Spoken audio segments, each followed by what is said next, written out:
So I'm glad that this fair emphasizes not just supply, but also reduction of use.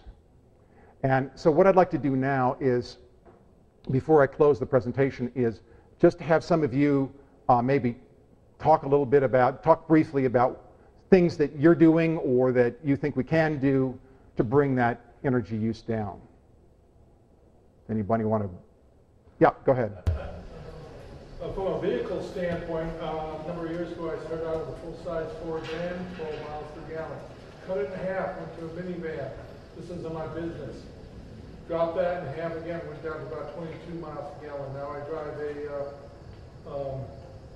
a small car that's up to 40, so I've done about 70% reduction in energy use there. My home, I use approximately 1/10 the energy a typical home might use because I'm. So that's a 90% reduction. That's a 90%. And you've already achieved that. Already achieved that. Okay. There's nothing that we can't do with this if we decide to do it. The equipment is there. We can do all this, and when you talk about energy replacement, but if we get into your numbers, is that these products that we use, equipment we put in, doesn't last for 90 or 120 years. You're never going to get it until you have a equipment installation base or a rate of about down to less than probably 30 to 40 years.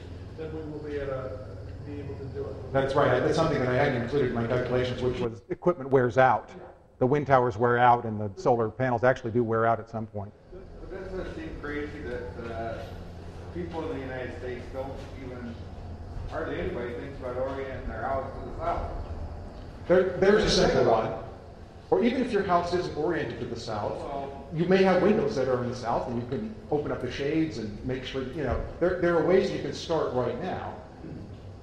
Anybody else? Okay, go ahead. I stopped using gasoline on my lawn 5 years ago. All right. Over here. Promoting localism, such things like the Rocker Trail, trying to do staycations where you vacation closer, local foods where there's less transportation, get your food to market. Do you have opportunities for that around here, I'm assuming? Plenty. Okay. And the major question of what you're stressing is just efficiency in everything that you can do, from insulation to bulbs, etc. What this fair is all about. How about behavioral changes? Those are a little harder. Anybody want to talk about that? Reduce consumption. Yeah, but how? Consumption of almost everything. Yeah, but how? How are you doing it? Yeah. I don't live in the country. I live in the city of Chicago. The country folks is not perfect well. But mostly I take the bus. I don't have a car. Okay, you don't even have a car. That's a huge energy savings. I cannot say that I don't have a car. I did go down to one car. We have a two-professional family. And we went down to one car 13 years ago. And we would, if we lived in Chicago, we knew what you were doing. But we live in this, sprawled out Midwestern city, so we still keep one car in reserve, yeah. Well, the other thing about not having a car is that you end up not shopping as much because it'd be out of your way, and also if you stop watching, or you reduce the amount of advertising you allow yourself to be exposed to, that'll help you reduce the consumption of television. Okay, so you're likely to buy less. Let me get... I forgot the automobile stylists. Oh, okay. We hardly need air conditioning because you've got ventilation pulls through the basement. And then up. And it really can Okay. keep all the new insulated glass windows closed. Okay. We had here and then over here. Transportation-wise, drive the most efficient vehicle that will fill your needs. Don't have a big car, but a little car will do. And then combine trips. Make sure that every foot of distance is meaningful and not make extra trips to the bank when you really don't need to go. I wish I needed to make extra trips to the bank. Okay. Your fundamental problem, which is the behavioral otherwise, using energy as the focal point, you somehow have to market price in the energy cost to get everybody who uses it to use less. And that's the issue of how you do that. How can you do that? Since it probably is a political. Right. Energy is going to be rationed in the society one way or the other. Either it's going to be the market price, which, as you suggested, might go to 200 one day, and then suddenly we find ourselves yo-yoing back and forth between recession and growth, recession and growth. This is not a really good way to plan your energy future. And of course, the Europeans long ago, because they don't really have a big fossil fuel lobby, because they don't have many, they hardly have any fossil fuels left. So they said, well, we're just going to tax the hell out of fossil fuels, and we're going to use a lot of that money to build a public transportation system. And if a lot of you have been to Europe, you know what I mean. Most places you don't need to get in a car. So I agree, and there's lots of ways to approach this. I can imagine the howls if we had this huge energy tax in America. I'm not sure how practical that's going to be. Is there anybody who hasn't spoken yet? Let me get to those people who come back. Yeah, just to round out the picture, I'd like to provide a negative example, an example of how a person's efforts can be frustrated by circumstances. Okay. Somebody said before that they got off of gasoline for their lawn. About 15 years ago, I got a big, cordless, rechargeable electric lawnmower, and everything was fantastic until this summer, when it rained so much that the grass grew so fast, it got so tall, I couldn't cut it with that electric one. I had to go back to a gas mower. I mean, I was trying to, and plus it rained so much that I couldn't cut the lawn more when it was wet. And so I finally broke down and went out, wept, and got another gas mower that I haven't had for like 15 years, and I was able to cut the lawn then. So there are circumstances sometimes that just undo one's efforts. It's true that fossil fuels are really good. What you could do is let your sheep mow your lawn. Like we let our Right, we could get sheep. We could have done that. You get a tax credit for that? Yeah. We have calves in our pasture. Not everybody has that much room. You get a sheep. We could- The Problem is the sheep eat all sorts of things. You might besides have the goats. grass. Got somebody else right here. Well, I was just going to say, there's so much need for education. I have never seen so much stupidity in my life. People are not mindful of where things come from. Like in every experience that goes bad, like the tall grass, which you can't let lawnmower, instead of looking at it as a bad thing, think that maybe I have too much grass in my yard.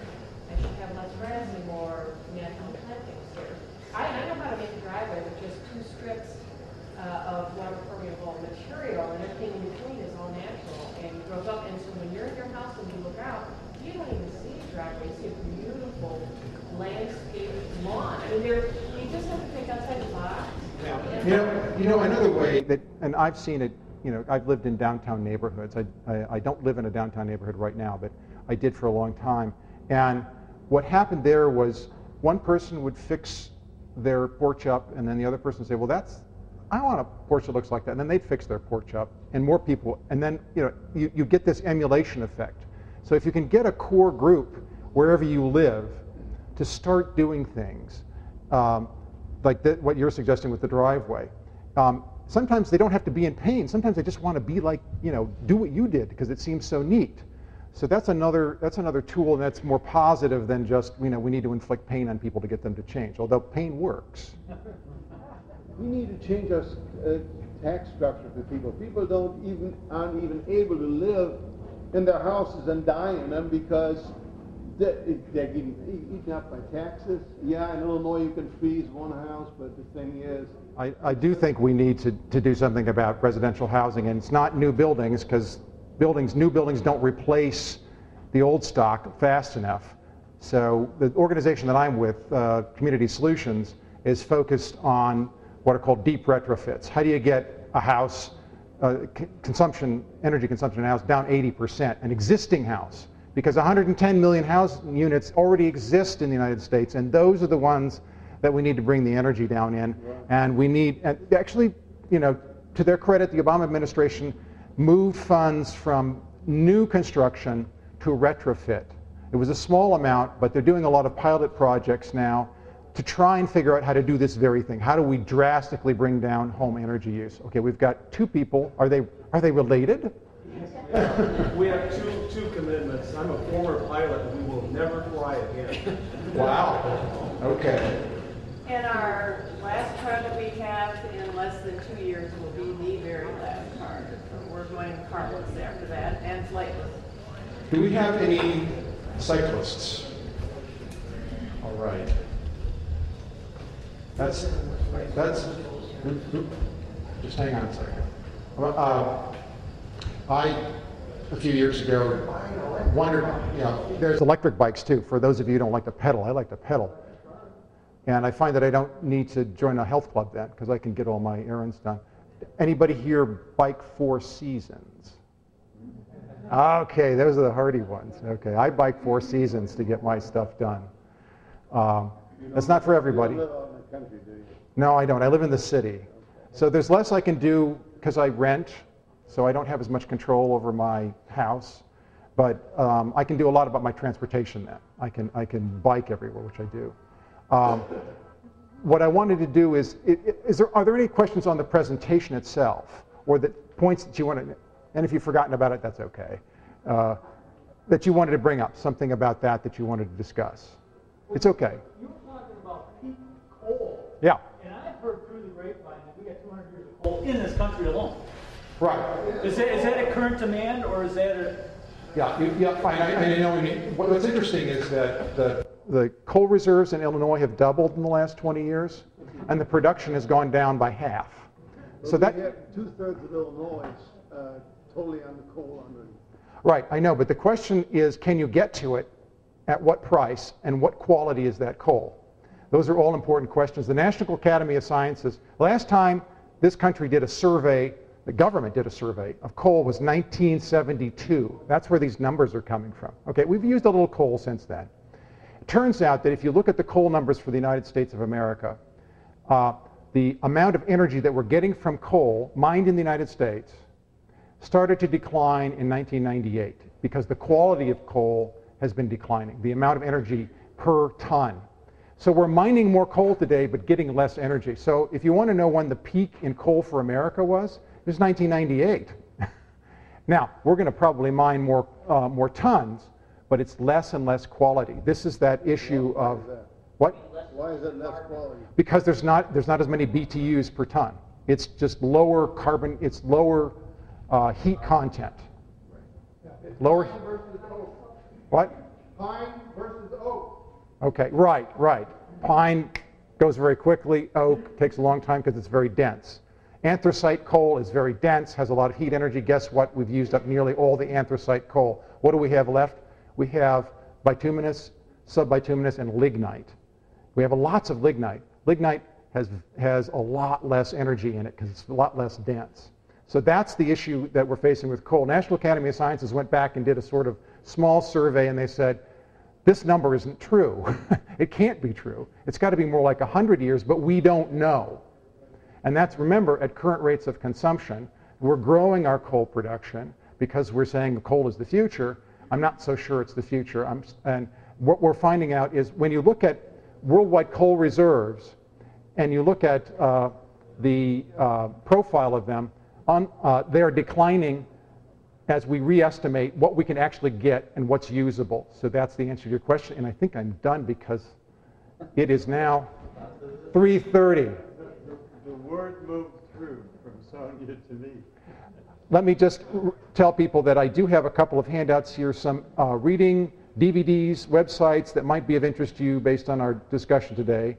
I have a handout about my book. And so if you'd like to take one of those, you're welcome. And I'll talk with people afterwards if you want to stay and chat a little bit. Do you have some things you want to say? Yeah, Go ahead. I appreciate your contribution, and I think the audience does as well. I